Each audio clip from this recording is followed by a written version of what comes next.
Life can change in an instant. For many wheelchair users, the struggle to push forward is a daily challenge. After years of development and countless prototypes, we created Rib Grips, the revolutionary wheelchair hand rim covers with built-in ribs for ultimate grip and comfort. No more slick surfaces, no more heat burns, just pure, reliable grip. Rib Grips, empowering you to push forward with ease. Rib Grips, get a grip on your freedom. Discover the difference. Visit ribgrips.com and use promo code GRIP today. You just found the perfect product that helps with staying cool during hot summer runs. No more gross warm water. Stay cool with this product from Gear Handle. This hydration tube cover helps keep your water cool and easily accessible. Stay hydrated during those long summer runs or even delay from freezing in the winter. Plus, they're compatible with various brands of water bladders and come in various colors. Visit gearhandle.com and use promo code H2O today. Coming up on The Payoff, John Boel is a legend in the TV news industry. He's won 99 Emmys. He's also won 13 Edward R. Murrow Awards. That's basically like winning an Oscar. He has completed 13 Ironman triathlons, and he is also an author. But most importantly to John, he is 12 years sober. Another number he'll tell you about are his 2 DUIs, which led to a very public fall from grace. Rehab, the gift of desperation, and this incredible life that John shares with us today. He's got an amazing story, which includes being an incredible investigative reporter. I mentioned all the awards, but knocking on doors of crack houses and just fighting crime, right, in the streets of Louisville. Now he helps to fight the stigma of addiction, and he tries to carry the message. He does carry the message, as you will hear in this podcast. Great message of sobriety here, but first, Kevin Souza.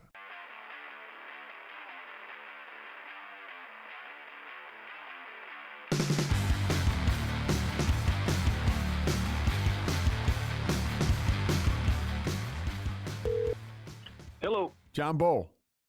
That's me. Hey, what's up, man? Are you at home in Louisville? Yep, I'm at home. I work on the evening news anchor, so I go 2:30 to 11:30. Oh, I know all about you, buddy. You've got, by the way, so how this works is I'll give an intro about you, and then we'll go right into this conversation. Yeah. I listened to a couple podcasts. I see your format. It's excellent. I just listened to the whole Mark Stapelsa thing. It blew my mind. I was an intern in Green Bay when he started, when he was there. No kidding. And, yeah, we went on actually, I got the internship. They had the intern candidates follow around a reporter on a story and then take their material, shoot a stand-up, and put their own story together. So I followed Stapelsa around on a school board story. And then it blew me away. And also, I have to say this. He's got to be one of the only people I've heard of who didn't get into rehab through some kind of consequence. Was like, you know what, I got a problem. I need to get in. I thought the same thing. Yeah, Mark Stapelsa, for folks who don't know, go back and listen to the episode, right? He's a news anchor from Chicago. He's a Midwest guy. And he was a guy too, John, with that story. And it's interesting because he's a card-carrying alcoholic, and he claims it and he lives it, but he didn't have a major consequence. It was like he saw that jumping off point coming and he stopped. No, and he went to the same place I went. I went to Hazelden when my life blew up, and I would have to say every single person in my wing of 18 guys in my dorm were in there from consequence. One was an intervention, and everybody else had lost their job, had gone to jail, had lost their wife, some major consequence. And I've gone to, I don't know, I was doing the math the other day, maybe 1,000 meetings here in my almost 12 years. And I would have to say, after listening to everybody's stories over all those meetings, that I would say roughly, and you tell me if you disagree, I think about 50-60% of people in recovery are there through consequence, and 40 to 50% are there because it just wasn't working for them anymore in some way, shape, or form. Yeah, I agree with that wholeheartly. For me, it was consequence. How about you? Oh, it was definitely consequence. It was. So now, hold on. So 99, you've got, here's a guy, and 99 Emmys you've got. 99. Yep. And you are beyond established as far as the TV news industry is concerned. We're going to get into your life and your career accolades. I had to mention that off the top. But so you've got 99 Emmys now. But what was the consequence, the final straw? I got 2 DUIs in about 2 years, a little over 2 years. In 2008, coming back from Keeneland Racecourse with drinking with the boys, my friends in low places. My wife was sick, couldn't come with me. Drove back, got a DUI, got suspended. At this time, you're anchoring the news in Louisville. Yep. Okay. I was the Ron Burgundy, anchoring a day shift, number one newscast, like 70 Emmys at the time. Like, you talk about grandiosity. I thought I couldn't be touched. Got a DUI, got suspended, went for alcohol assessment. They made me go do that. Did the whole alcohol assessment thing, which I didn't realize at the time was like a process, a multi-week process. I got my verdict, and I had already decided must have a problem. I know I have a problem. Got to stop drinking. Got the verdict back from the counselor saying you're not alcohol dependent, which means you're not an alcoholic, and you're not alcohol abusive. And I said, what? And he goes, I know you're thinking, how in the world I just got a DUI? How can you not be alcohol abusive? And he said, because that's how you test out here. It is possible. So I went right back to drinking, tried to control it, but as I learned quickly, and I stopped for about 3 months, but as I learned that saying about, while you were stopped drinking, your disease was doing push-ups out in the parking lot. It came back with a vengeance, and I was doing stuff I'd never done before, like hiding booze and binge drinking and getting a head start before parties and stopping on the way home on Friday nights and drinking. And that led me to spiral out of control. And in 2010, you're a sports guy, so you remember my final night. You remember the big Zenyatta race at Churchill Downs in the Breeders' Cup, trying to absolutely, trying to retire undefeated, one of the biggest sports events of all time. I did the same exact thing, man. I had to anchor a 2-3 hour show in the morning before that. Did that, got off, met my friends, and started winning and drinking and winning and drinking, and tried to drive home. And I started driving home, and I'm on the phone booking a radio appearance next day with one of the shows here, and realized I had taken a wrong exit. And I thought to myself, my God, dude, you're smashed. And so I pulled off in that exit and parked the car and just said, you got to just chill and cool out, sleep a little bit till you come back here. And knock on the window, police officer, DUI number 2. I read that your second DUI was in a parking lot, and now I know how that came together. Yep. So DUI number 2, immediately fired. They wouldn't even talk to me. He fired me over the phone, even though I told him, all right, I'm going to Hazelden. Already got a spot booked, and that's how it happened. So a guy whose job was anchor and investigative reporter who humiliates other people for a living became the ultimate humiliated. So when that happens to you, that second DUI, the jig is up, but also the public now, I don't know if you want to use the phrase turns on you, but your book is called, what is it, On the News, in the News? Yes. And you are now in the news. The book you can get on Amazon, by the way, On the News, in the News, John Boel. But you're arrested now, and you are the news. What kind of ego deflation or smashing is that like? Or did it take you a little bit to get there? No, it was beyond. I mean, I figured my life was over. I thought about hanging myself downstairs on one of the rafters, one of the supports, but I didn't have enough guts to do that because I'm a coward. And I was scared about the future because I knew I couldn't drink anymore. But fortunately for me, I got so beat up on and piled up. And luckily, this was this is 2010, so this is just at the beginning of the Facebook social media ability to crush you. Uh-huh. So I could tune that out pretty well and just hide.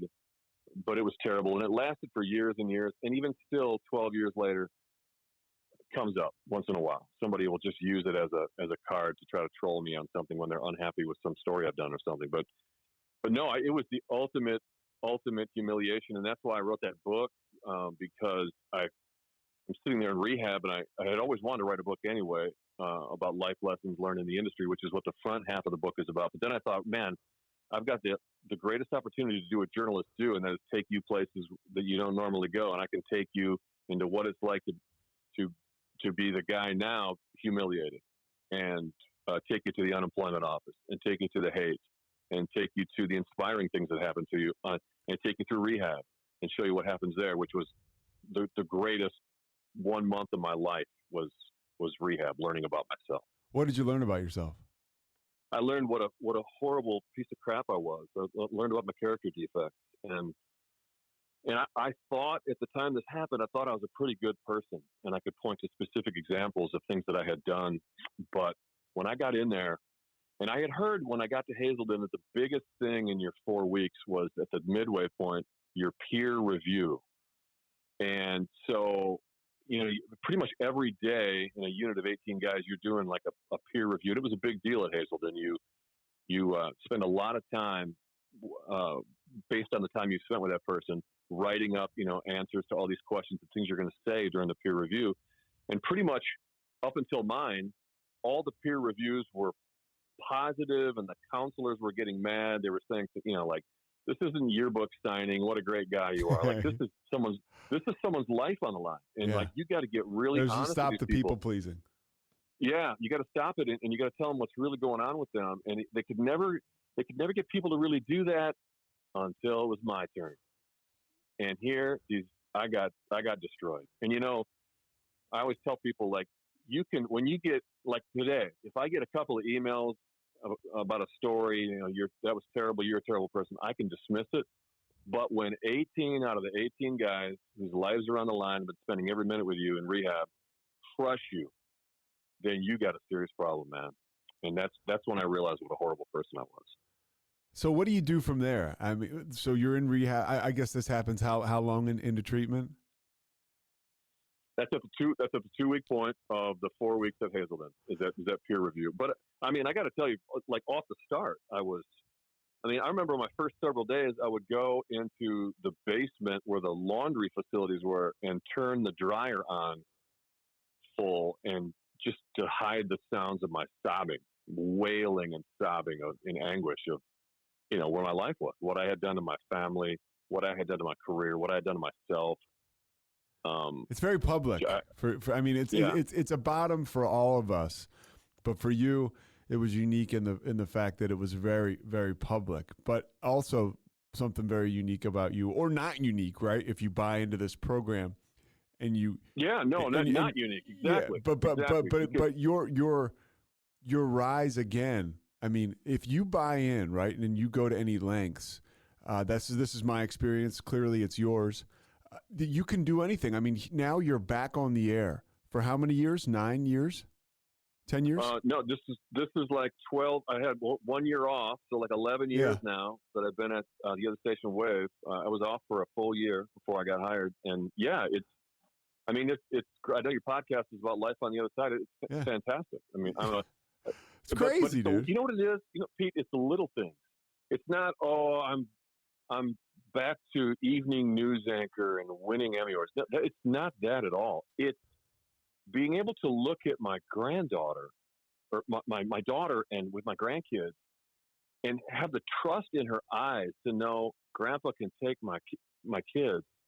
The kids can have their grandpa take them, and I don't have to worry about them stopping and drinking. Yeah. I can trust my dad with the kids, and that is like deep in your soul rewarding. Those little kinds of things, that to see the happiness in your kids' eyes when they see a different person, that is the reason to do this. Yeah, I mean, don't get me wrong. Don't get me wrong, man. Like, drinking worked for me. Yeah, me too. Like, it's a blast. It worked. It worked for me, and I'm not going to lie about this. People know me. I'm an honest person. There are a lot of times in my life when I'm mad. Like, I got into a squabble at a meeting one time with a guy who was going on and on about how happy he is that he has this disease, of addiction. That he's just so happy, and he's glad it turned out this way. And I was like, no, I am not happy that I have a chronic, progressive, fatal, if untreated disease. I'm happy I have the tools to manage it and be a better person, but I am not happy about having a chronic, progressive, fatal, if untreated disease. I'm just not. But that doesn't, that's not the end of my life. Like I can flourish in more ways, which is, what I feel I'm doing. That's clearly what you're doing. And I want to get back into your story a little bit. You grew up, because I want to get to the buildup of how John Boel became John Boel in sobriety and as a person. You grow up in Wisconsin, and what's that like? What's life in Wisconsin like growing up? Where's alcohol and all this? How was it? Every weekend for 4 years at the University of Wisconsin, Eau Claire, which, by the way, I had to drive by UW Eau Claire, where I graduated from, on my way to rehab. Drove right by the dorm, right by the party spots. Every weekend for 4 years. I don't think we ever went to a bar. Back in 1980 through 84, when I was there, you would take $2 and go to a house party, all you can drink. And what life is like in Wisconsin is taking a beer bong through your belt loop, like your holster, taking it to these parties, and doing. I remember one night we marked it off to see how big of a beer bong we were actually doing in increments of 12 ounces, and it held 64 ounces. And we always talk about who's going to be the first one to do a 64-ounce beer bong. And one night I did like a 32, a 48, and a 64-ounce beer bong in 15 minutes. It's like a 12-pack of beer. And I got done with a 64-ounce, and I started shaking violently, and they hauled me outside. He's going to throw up. I'm like, no, I'm not going to throw up. Hauled me outside, and I was shaking violently, and it gradually subsided and kept on drinking then the rest of the night. Got home a couple weeks later for Christmas break, and I was telling that story at the bar at one of our family gatherings, and they walked over to the pile of newspapers like the Chicago Tribune, and there was a story right on the top about a college student who died from alcohol poisoning from doing too big of a beer bong. That was a jolt to the system, and he started shaking violently, and he died. So there it is. I'm like reading how close I came to dying. How do you, Pete, think that affected my drinking after that? Not at all. Not at all. Not at all. Kept doing 64-ounce beer bongs. Not a bit. And what is? Are there any consequences when you're in college? Are you experiencing negative impacts? No. I've always been the highest achieving alcoholic that I've ever heard of. I mean, I've done 13 Ironman triathlons, all these awards, fishing. I devour life. Got straight A's in college. When I was in college, I was like news director of the radio station, did my own outdoor sports show, got straight A's, work, study, partying on Thursday through Saturday nights, did all this stuff. Like there was no time to sleep, and yet I did it all and drank alcoholically all the way back then. And did you always know you wanted to get into journalism? Yeah, I did. The only thing I was good at was writing, and so I looked at all these careers, and it basically came down to either being like an English teacher or getting into journalism. And I tried journalism. I went to UW Eau Claire because it was accredited like the best school in the state to go to for journalism.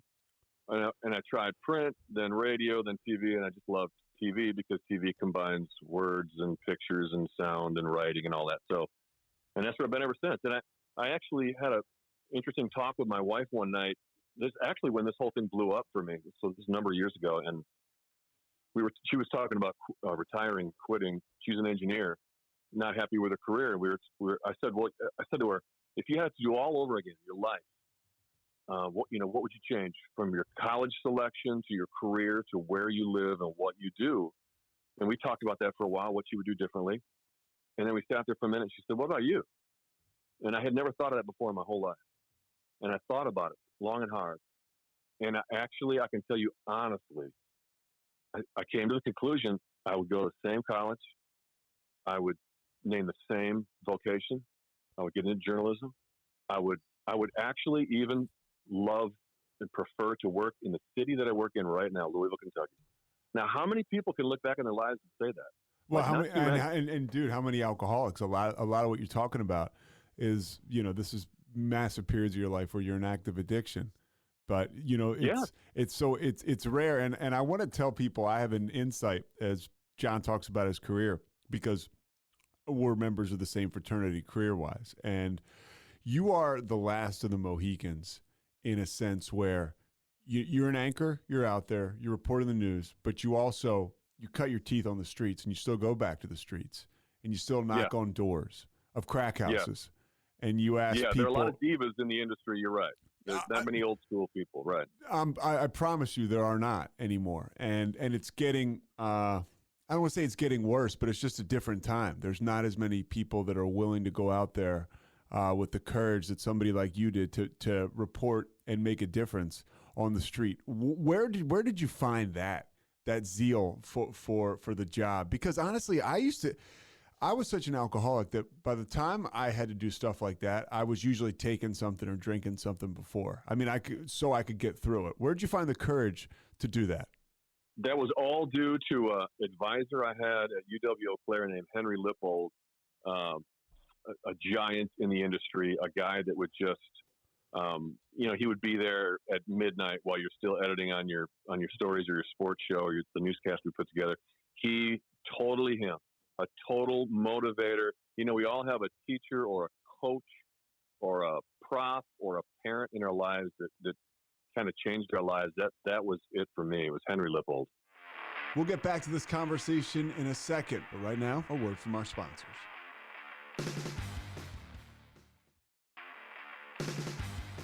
The dysfunction that you are greeted with when you go to these neighborhoods or a lot of these stories, I'm talking about some of the crime stuff and some of the drug houses and stuff. What's the most riveting thing that's happened to you on the job?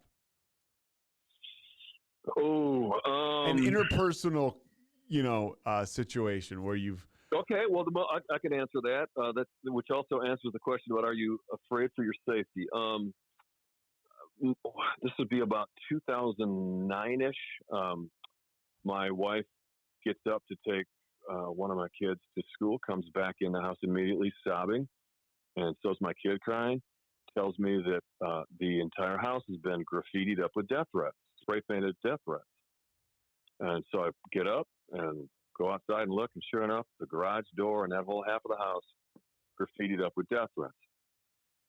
I had just aired a story the night before on this is another interesting story on these stories you see a lot in media on drunk but still driving, the guys that multi DUI guys that lost their license but are still driving, and then the media catches them driving. Kind of a tired story, but it wasn't back then. That I had just aired, and I don't think that guy that I did that story on, though, I don't think he was responsible for it, but I'll tell you a story about that here in a second. Yeah. About the insanity of alcoholism. But to finish out the story, so we had to get the station got 72-hour police protection for me, and I had to repaint the house and all that, and they never did catch whoever did it. I still don't know who did it because I had aired several stories, drug house stories, and that too. But Louisville's a small Amish community, bro. Like, people know where you live. Like, and it's rough too. I mean, I've been there several times. There's certain areas that are, it's like any big city. There's some darker areas for sure. I know I was talking to Nick about this the one time. You ask a woman, hey, do you or do people around here sell drugs? And she says, we don't sell drugs. We do drugs. And you say, what kind of drugs do you do? And she says, it's none of your business. That was the greatest confrontation I've had doing these drug house stories. This was actually a story on failure. They called all these press conferences, prosecutors, state's attorney's office, saying they're going to start prosecuting the dealers in these overdose deaths. And then the story was about how they don't. But I was at this one particular house where a mom was grieving because her son had died from an overdose there, and then they didn't do anything to the dealers, and they were still dealing. So I go out and I'm doing undercover, and I'm showing them still dealing, and I go up to do the confrontation about all this stuff that's been going on there. And she says, we don't deal drugs, we do drugs. And that was fantastic. And another time. Go ahead. I want to tell you though, people ask me about the insanity of alcoholism and like where you were at your most insane point. Back to that story I was just telling you about, the drinking and still driving, like 11 DUIs with still driving. So I'm doing an 11 DUIs with still driving story, And so I got to get the money shot of the guy driving. And so this is, remember when I told you, like after the first DUI and it was spiraling back down again, right? Uh-huh. So I'm on a Friday night, I'm working overtime, sitting in the back of the surveillance van outside this guy's house, waiting to catch him on camera, getting in a car and driving again, which I eventually did catch him doing. But anyway, so I'm sitting there and I'm thinking, damn, this is boring. You know what I could use right now? Like a beer. So I drive up to the corner Speedway and get a tall boy, come back, drink it, go back to the store, get another one, come back. I'm sitting in the back of the station surveillance van. Is anybody with you, by the way? You got a photog? Or? No. Okay. No, I do my own work. Okay. And I'm sitting there drinking beers in the station vehicle, waiting for a guy to come out and get video of him drunk and still driving. Like, how insane is that, man? Yeah, I mean, it's fun. You're talking to me, so it makes sense. But to someone else on the outside, it's jarring. It is. It is. When I look back at that, actually at the time, I thought that made sense. Like you're so far gone when you're doing stuff like that. Well, but you're having success at the same time, right? I mean, this is before you stop drinking, obviously. How big does the ego get when you're constantly getting recognition, accolades? You mentioned 70 Emmys before you get these 2 DUIs and have this fall from grace. How big is the ego at this point? Well, it was so big that the guys in rehab all finally said to me one day, they're like, dude, you haven't even mentioned your kids or nothing about you. How many Emmys you've got, what your ratings are. Like, I was off the charts, man, when it comes to grandiosity. Yeah. And I just thought I couldn't be touched. And you know, I also thought like I earned it. Like, I worked really hard, 14-hour days, weekends in the edit bay, taking my work with me on vacation. Like, I thought I earned it. And I didn't. What do you think about? I've talked to a couple other news anchors about this. You mentioned Mark Sapelsa, Courtney Friel. Do you think? And both of them have mentioned this kind of coming. There's a lot of alcoholism abuse in the industry because of what you're seeing, what you're living, what you're dealing with. Did you find that at all in your case? Well, I have an interesting story related to that. Right after I went to rehab and got a job and was back and was speaking and having good luck speaking and getting through to people, I got asked by the Society of Professional Journalists to do a speech, and I said, sure. And what do you want the talking points to be on? What do you want the topic to be on?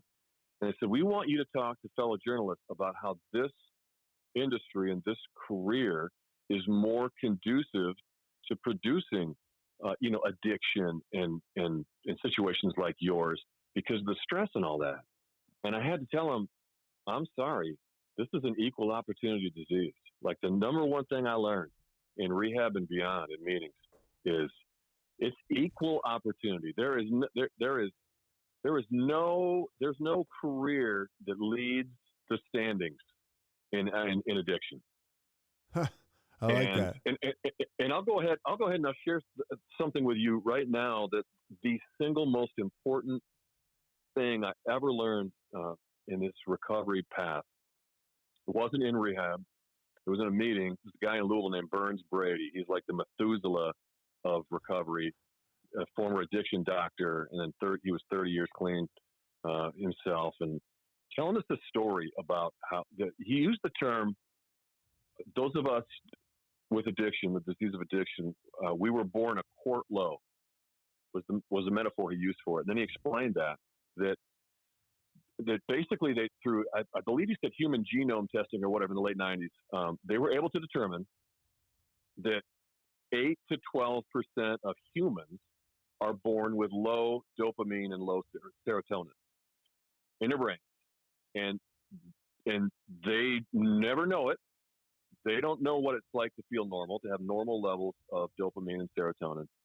And you can adjust serotonin through antidepressants, but there ain't nothing out there to adjust the dopamine until at some point in your life, when you don't realize that what normal is, you discover alcohol or drugs or gambling or porn or whatever boosts your dopamine in your brain, which carves your pathways that we all know to deliver the dopamine to the receptors faster, and then the addiction is on. Well, but so we didn't know any of that until we discovered something. And so that is why then what do we say? 8 to 10% of humans, some of the latest research shows, are dealing with addiction. Yeah. What that helped me with was like, it's not my fault. It's a genetic thing. It made total sense to me because when me and my family couldn't figure out when my 6th grade teacher, Mrs. Ferguson, was calling my parents in, the two most wonderful parents in the world, Yeah. and saying, "We don't know what's wrong with John. We think he must be doing something because he's irritable, restless, discontented, always anxious. Like, what is going on with him?" Blaming them, like nobody knew. I just had low dopamine in my brain.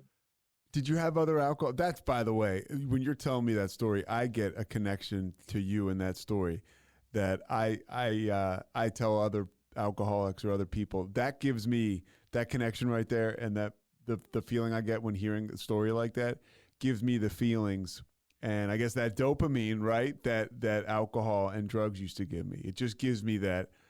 Whew, Yeah. It's because you can't hear that stuff enough. If I hear it from you today, the way that my alcoholism acts up, mentally, I probably need to hear it from somebody else tomorrow because it's a 24-hour deal, right? We need to hear messages and get the gratitude like that. When your family is looking at you and looking at your restless, irritable, and discontention as a kid, and then you become an alcoholic or you develop into one, was there alcoholism in your family?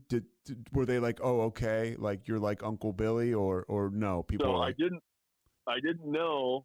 Well, I knew that one of my grandfathers was, because we used to camp at his property. He lived in a trailer on this farmland, and we used to go and spend weekends there, and we'd find bottles here and there. So I knew he was, but I didn't know the other one was.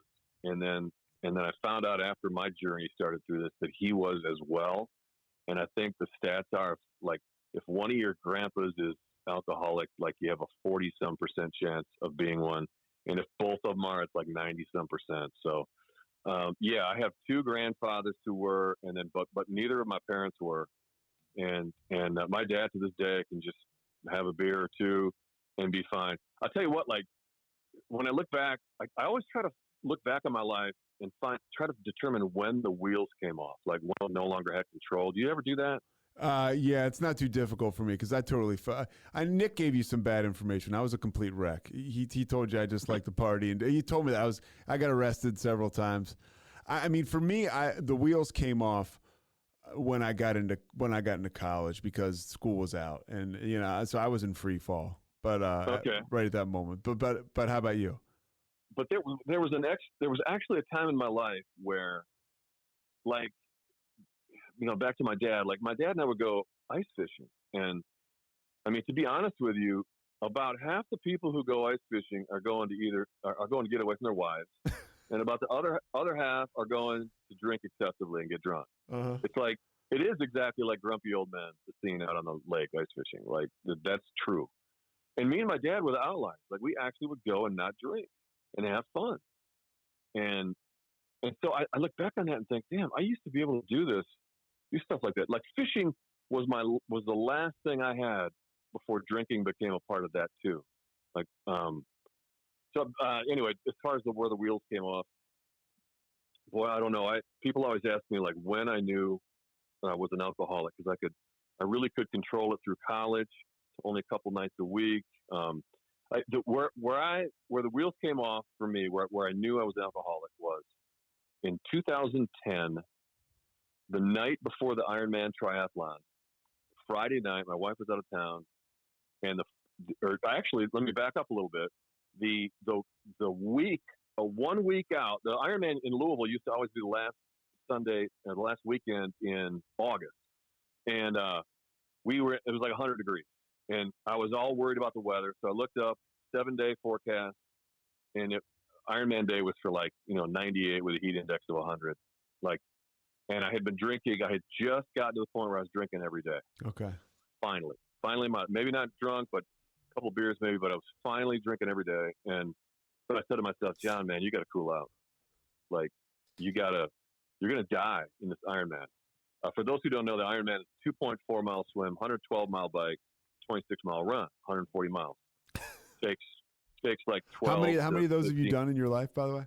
I have finished 13, and I have DNF 2 of them. Welcome to the human race with those 2 DNFs. Right. Thanks for joining us, dude. 15. Okay. Yeah. So I'm sitting there going, damn, man, you got to cool out. Like, you're going to die. You got to stop drinking right now. So I drank that night. Drank the next night. Drank the next night. Whole time telling myself, you've got to stop now. You got 3 days. You can cool out. Drank all the way up till Friday night. Wife goes out of town. And, like, I got to do the Ironman that weekend. What do you think I did, man? I went to the Speedway, got a 12-pack of beer, and sat there and drank a 12-pack of beer before I had to do 140 miles in 100-degree heat index. And how did your body respond to that?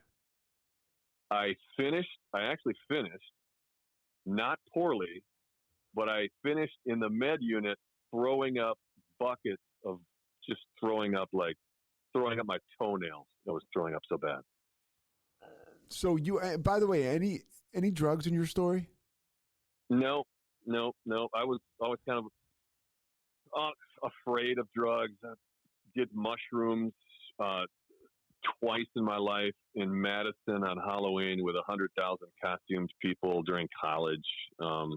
Sounds interesting. I mean, that was fun, yeah, but that wasn't something I wanted to do, and I wasn't much of a weed guy. So no, and I wasn't a hard alcohol guy. It was all beer. And so this situation with the Ironman, this is now towards the tail end of your drinking, because you could tell, like, now the insanity is really, it's taken hold. Yeah, that is beyond insane. As I sat in the med unit going, like, you knew this was going to happen, and you did it anyway. But, so that was August of 2010. The DUI number 2 was November 6th of 2010.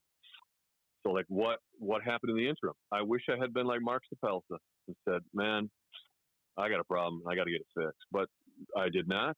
It took a consequence of meteoric level, and everybody else that I met in rehab and most of the people I've met since, it took a major consequence. Before I want to talk about your recovery and what you did to get and what you do to stay sober, but how was that covered in the media when you got this DUI? Did people kind of give you grace, or did everybody cover it?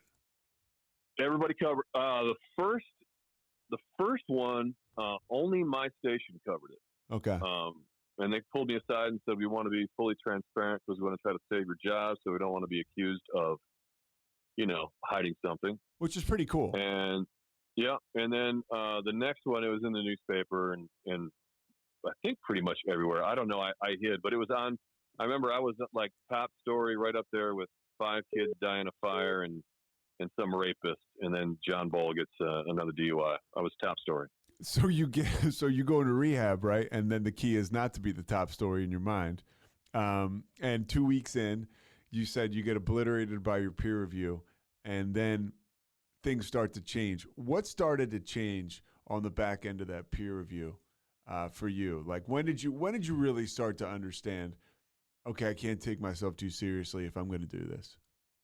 Well, the biggest breakthrough for me in rehab was I got an assignment on shame, the difference between shame and guilt, in my little book. And I'm in there in my room reading my little lesson on shame and guilt. And what I haven't brought up yet in this discussion is I was a victim of molestation when I was a young boy by a neighbor kid, a young man in the neighborhood, who I have since found out got to like 3 other boys. So anyway, I thought that I had dealt with that, gotten past that. And as a matter of fact, there was a huge story in the media a number of years ago, the Catholic sex abuse lawsuit thing in Louisville and $25 million payout. And I remember in my grandiose, pompous Ron Burgundy self running around the newsroom going, like, hey, why can't they get over it? It's been years later. Like, I was molested. I got over it. Like, what's wrong with these people? Kind of thing, right? And so I'm sitting there reading my little lesson on shame and guilt, and it one of the pages said it got into child sex abuse, and said someone having this happen in their background, it can it manifests itself in the following way. And Pete, it listed in front of my face every one of my qualities of my character and persona that I never understood, like becomes a perfectionist, has no male close friends, down the list, everything about myself that I never could understand why I was that way. I was looking at a list of it right in front of my face. And I realized it hit me like a ton of bricks, and I just started crying. Like, oh my God, I am to a great extent. Oh, and another one, of course, was, prone to addiction, or flee reality through substances, I believe was the wording on the page. And I just started crying, like, oh my God, this is a big part of why I am the way I am. It's amazing. And luckily, too. Go ahead. My counselor walked in the door right at that moment and asked me what's up. Told him the whole story that I just told you, and he said that's a good thing. And he said, let's get up right now. And he got me down into some counseling for that sex abuse, and that was a big part of that kind of started changing things, right? Transparency in that, and discovering that about myself. Oof. That made me feel so much better that I finally understood why I was so jacked up, right? And then backing up a little bit, an important part of rehab for me was when I was, turning the dryer on and sobbing and wanting to kill myself. One of my counselors said to me, John, you need to take advantage of this. I said, what? And he said, very few people in society ever get a 1-month timeout chance to find out what makes them tick and how they can be better. And I know you don't want to be here, and I know you never would have chosen it, but you're here, and you might as well take advantage of it. And so I did. That hits me like a lightning bolt, dude, because it's so true. Yeah. So that did make sense to me. I said, I might as well, I'm pretty good in my whole life about being studious and getting after it when I got to get after it. And so I was like the top student, taking notes and doing what I'm supposed to. And so, but that all led to, I got a great metaphor for you about my last day. Like, I can tell you exactly when I was in rehab, because the first day I got to go outside. I was jogging or something. It was a 75-degree day in Minneapolis with snowstorms coming in. Snowstorms came in, and it snowed, I believe, over 40 inches over the next 28 days, to the point where, you remember when the Metrodome collapsed? Yes. Okay, that was like my last day in rehab, right? Yeah. It snowed so much, the Metrodome collapsed. But on my last day, I had not much I had to do before catching my flight, and there's outside Hazelden, there's these little lakes that guys ice fish on. What is this? Is this late 2010? This is 2010. Yes, this is late 2010. Yep. Yeah. Okay. That's right before. Yeah, I got sober a year later, but I remember the Vikings and the Eagles had to play, and they had to move. Yeah. They moved the game because of Metrodome. Collapse. Okay, so go ahead. 1 month. Yeah. Like all of Hazelden's pretty much underground with tunnels and all that. They almost never have to come out. So the snow didn't really matter. But I had privilege of like they let me go for a walk like on my last day. And I walked around and I sat on this bench, and I get emotional talking about it right now, because it was, and I've never seen this before or since, like it was not snowing, but there was this microscopic, like granular little tiny snowflakes, like almost like ice crystals floating down. And it was the most beautiful thing I've ever seen, like tiny wispy little flakes coming down. And when I sat there and I thought about, like, the beginning of my month was this horrible snowstorm, and it's been snowing so horrible all the way through. And then now I'm finally feeling better about things. And like there's this lightness to my heart and to my feelings. And then here I got this ultra light snowfall coming down. It was like like God speaking to me. And then I got ready to get up, and I looked at this bench I was sitting on, and it was donated by the family of some guy who killed himself from addiction. Wow. And it made me think of the fact that the quote, the stat that Hazelden uses is 1/3, 1/3, 1/3. That basically 1/3 of the people go there, leave and never have another problem. About another third relapse and need more treatment, and then 1/3 kill themselves. Or I'm sorry, 1/3 die of their addiction is the wording they used, and I thought that was bullshit. Uh-huh. Like when I heard that 1/3, come on. Yeah. And then what I've learned since, in the 12 years since, is that counts suicide. And I think the 1/3 will die of their disease is actually a low number. I think that's low. When I thought it was bullshit in the beginning. But anyway, so I saw this bench and some guy who died, and I just felt so fantastic when I left there. It's amazing. It's just you're a totally different guy from that first day you walk in, and it's reflective of you notice that stuff. You feel again, and you're in tune with the universe, and maybe your purpose or moments like that. That I didn't notice anything before I got sober. I mean, I was just kind of what's next, what's happening, and when I got sober and I gave myself time to stop and soak it up and take direction, moments like that started to happen. And that's big because I think it shows, 30 days without a drink and intense treatment. Here's where you are. And by the way, talking to you, because I went to Cairn in Pennsylvania, a recovery center there. It makes me, I love AA because anybody can walk through the door. And if you got $1, great. If you got more, great. But you don't have to pay anything. Just sit. Don't cause a disturbance, right? And, they've never thrown anybody out of AA, like as a whole. But treatment is, that moment you describe when you're sitting there looking at that paper about the trauma from the abuse, that is specific a lot of times to treatment. And it's amazing how we can understand ourselves through some of that real, and that's hard work, right? And that's what you're talking to me about. You're doing the work, right? I mean, that's because AA, sobriety, it's not a talk show, and you and I are great at talking, you specifically. I'm dazzled by you, but at the same time, it's a walk show, and you've done it. You've done the action. I always say Marshawn Lynch, maybe he needs it because I just saw he got a DUI, but he'd be the best alcoholic ever because I'm about that action, boss. And it's about action, right? Well, it's about the 12 steps.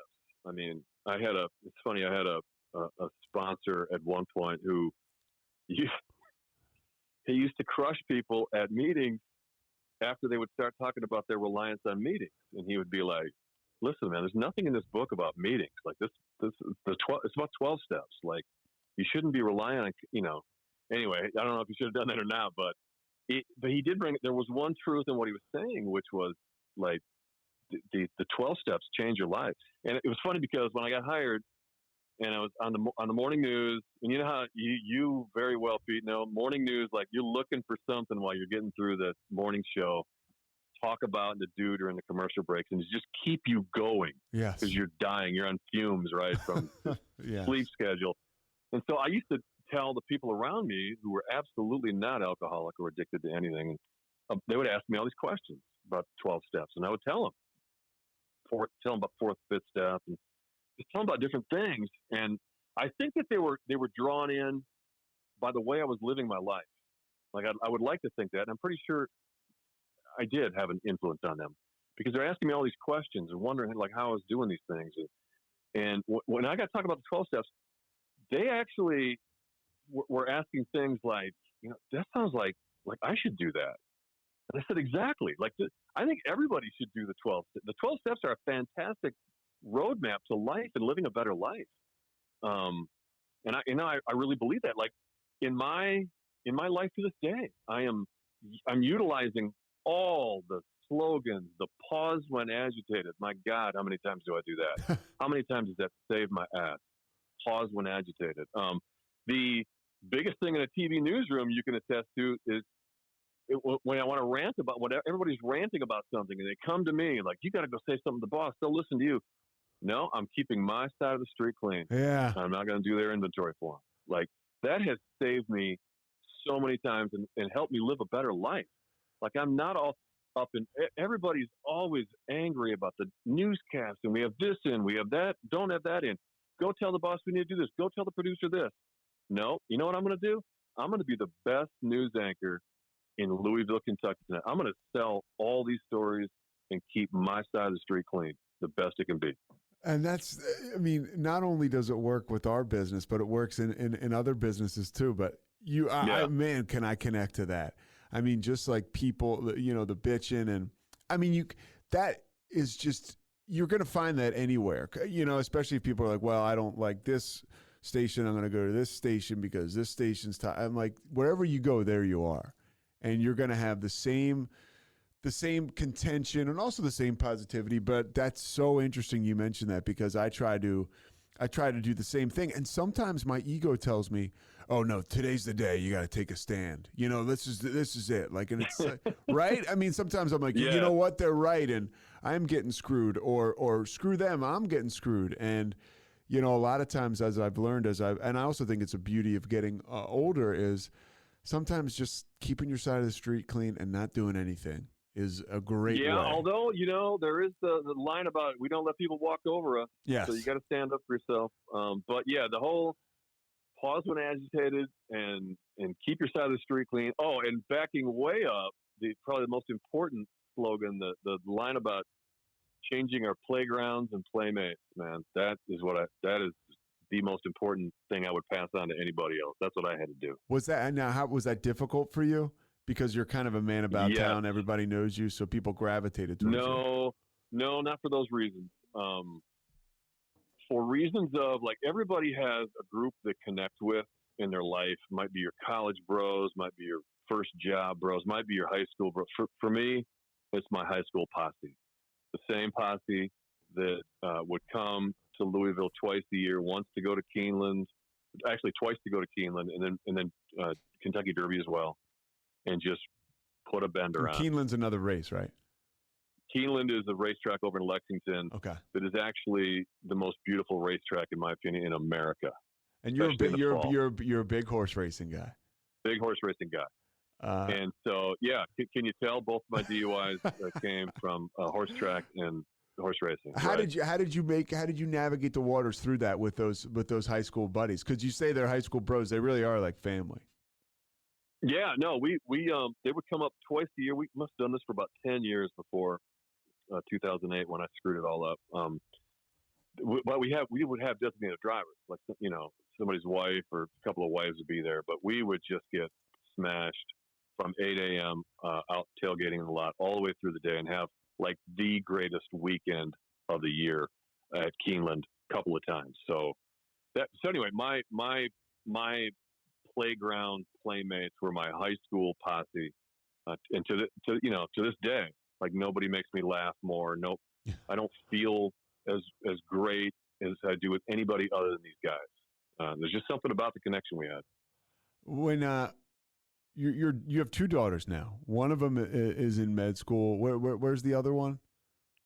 The oldest, Kelsey, was a teacher, now stay at home, about to deliver her third child, my third grandchild here in a month.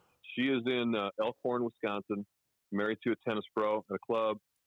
And my youngest is, she's, my family's from Wisconsin. Her husband's family's from Milwaukee area. So they're close. They're doing well. And then my youngest is at Marion University, first year med student.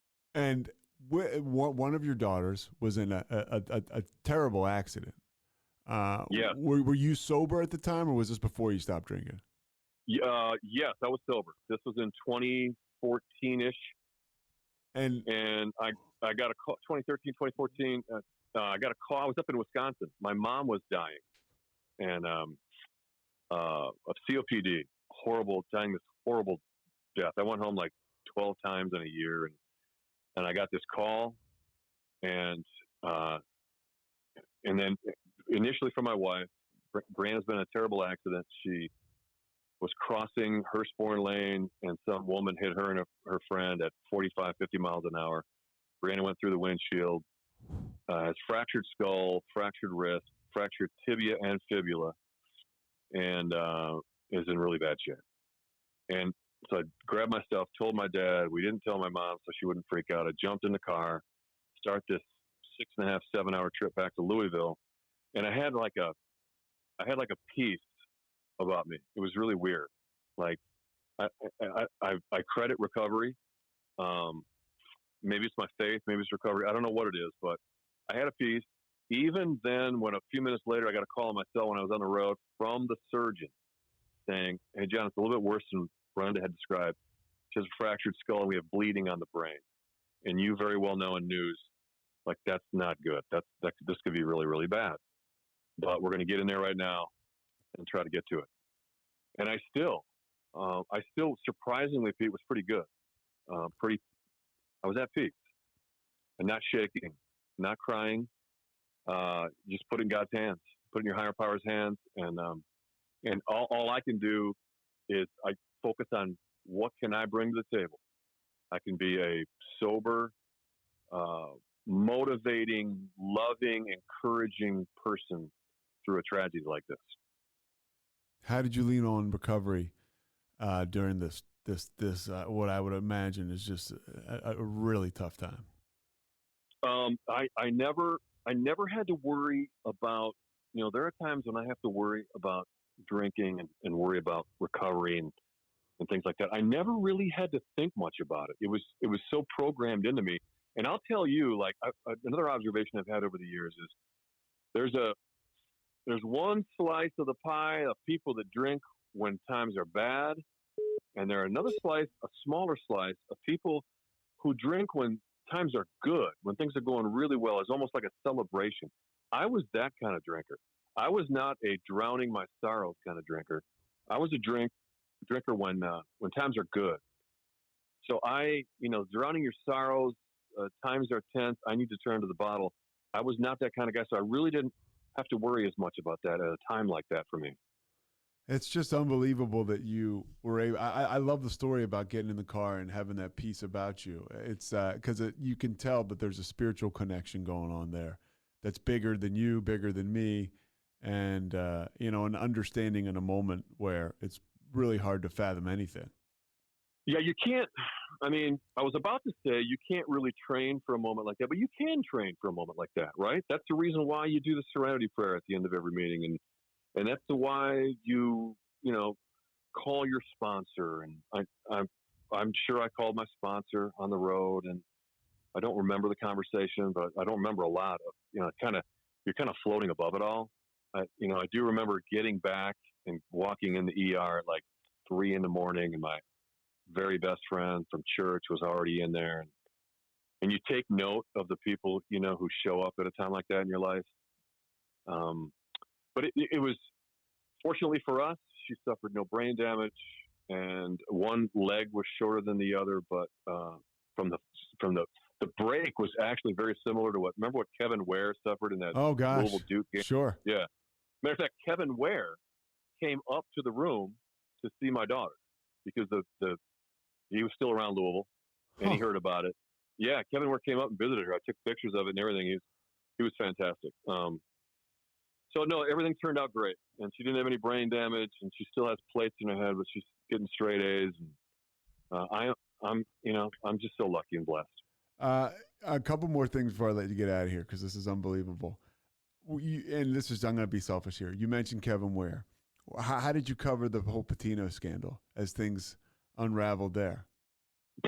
I was on the anchor desk. They had me anchor all the breaking news cuttings around noon that day when they let him and Jurich go. It was one of the most surreal things I've ever seen in my life. Like seeing Rick Pitino go in and have to get his stuff. And, oh my God, in humiliation. It's just back to the subject of humiliation. Like nobody's above the law. You never know, man. You never know. You never know every day when you get up, like what's going to happen next to who's involved in what, hammer's going to come down on who, and even with yourself. I mean, I have no idea. I could go in today and they could pull me in the office and say, man, we're going to have to let you go. Yeah. Like for whatever reason. Like you never know. So you just got to be trained up, man. You got to be 12 steps up, ready to go. Was there any talk? Did you know any rumors about this Patino stuff before, unsubstantiated stuff, or was it a total shock to you? It was a total shock. We got like about an hour before he got let go. One of our people at our station gave us the heads up that they were going to let him go. So we knew that was going to happen. But just the whole scene as he's being called in for these meetings and all that was beyond surreal. Yeah, it kind of is. Yeah, and you said you're trained up. He's got to be trained up. You got to be trained up. I've got to be trained up for moments like that. But you're trained up for a moment to deliver that situation to the public, right? And that's right. That's kind of I gotta be the best anchor that I can be, and I've got to talk about what's going on around. Like, I'll give you a really good example of the Breonna Taylor protest. Yeah. Probably the low point in my entire career was that the 3 days, Thursday, Friday, and Saturday, during the protest in Louisville over the death of Breonna Taylor, end of May. We got Molotov cocktails coming over the fence. I'm, trying to erupt news vehicles. I'm driving my old beater into work, thinking for sure it's going to be destroyed. And we're on the air for 3, 4, 5 hours at a time on Thursday, Friday, Saturday.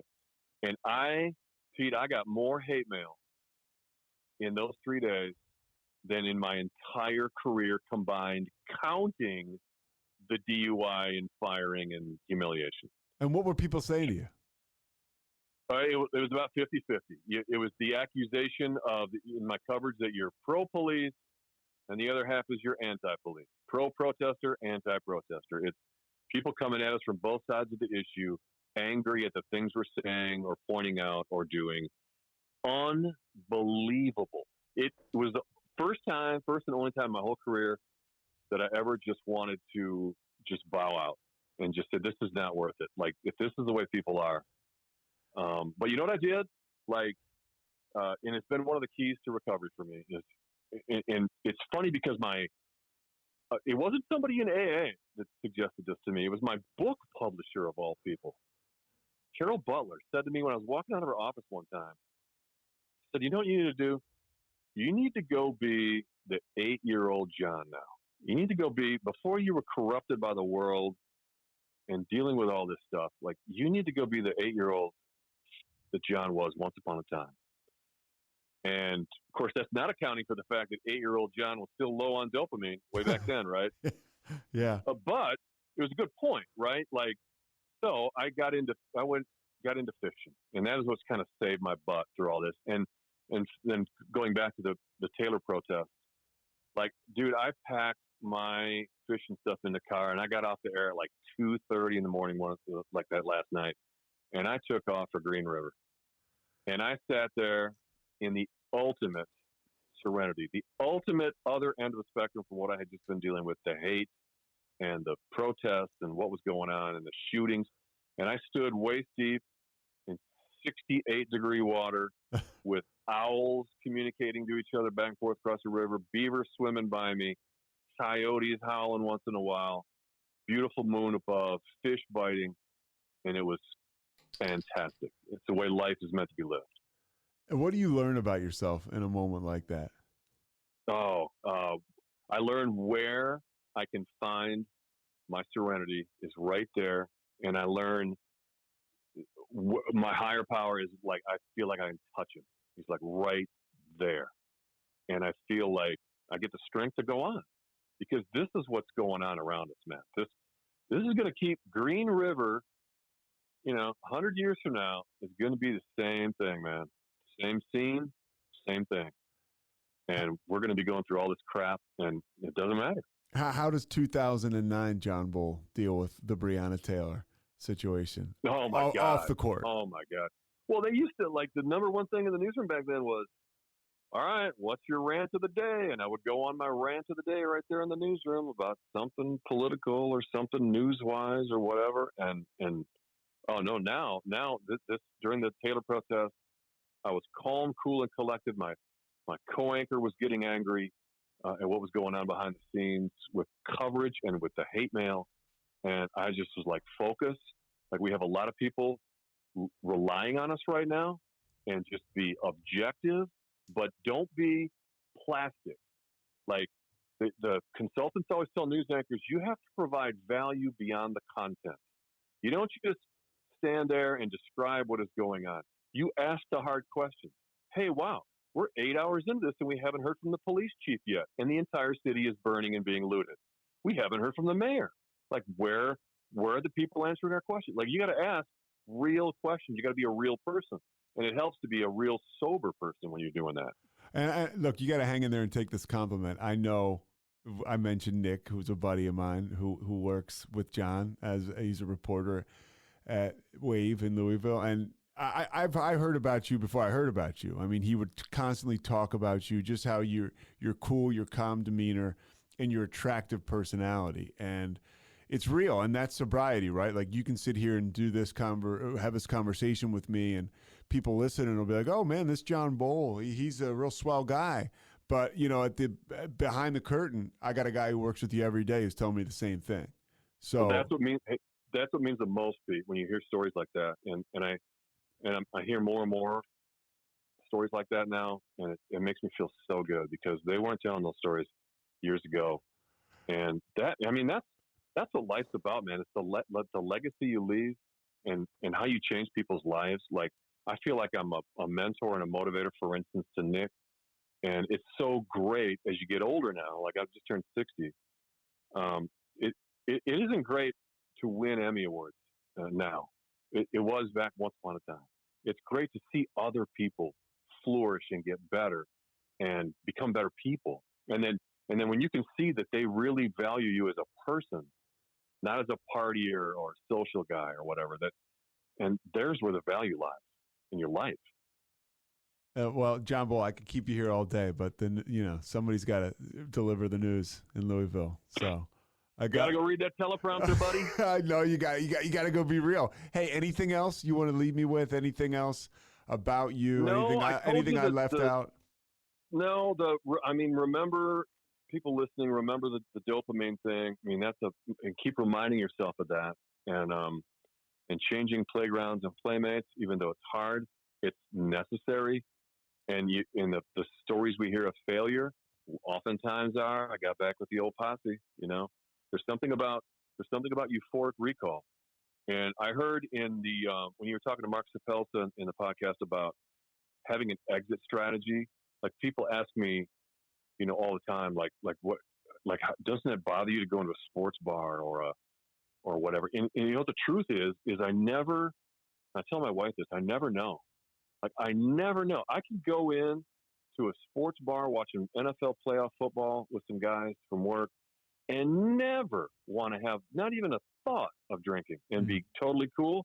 And then I can have other times where I'm, at a restaurant with my wife and just don't want to drink at all, but walk by the bar and have a smell hit me that triggers euphoric recall, or be at a family event and people are drinking, and I'll start to remember the old days and want to drink.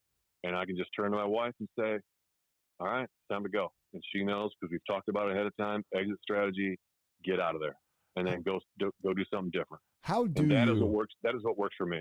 How do you mentioned the dopamine. How do you, is there a way you would suggest making up for that dopamine that people lack? Because when we get sober, we're still going to lack it, right?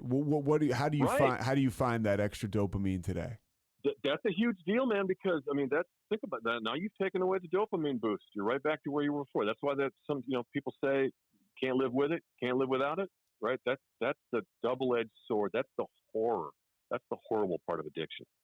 And for me, again, you got to find something. It is a dopamine boost that doesn't involve it. Like, so for me, it's fishing, it's training for triathlons, and it's spending time now with family and grandkids. All right, John, I'm going to let you go get to work, man, but I cannot thank you enough for giving me this time today. Thank you for having me on. Great to talk to you. You do a great podcast, man. Thanks, man. I'll be in touch with you, bro. Appreciate it. Okay, see ya. Yep. See you, John. Bye-bye. Thanks so much for listening to The Payoff with Pete. Once again, I'm Pete Souza. And of course, we are part of the Rogue Media Network. All kinds of good podcasts you can find at roguemedianetwork.com. And of course, you can find this podcast and all those other ones wherever you get your podcasts, iTunes, Spotify, other spots like that.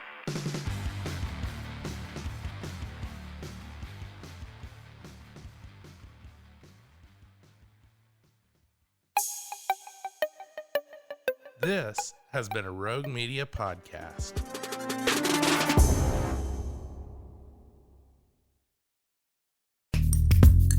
Are you a podcaster? Let's talk podcast hosting. Are you tired of your current podcast host? Need real support in a community that gets it? At Rogue Media Network, we offer top-tier podcast hosting services to help you thrive. From hosting and distribution to dedicated support, we've got you covered. Starting as low as $25 a month. Join our community of passionate podcasters today. Contact us at hello@roguemedianetwork.com.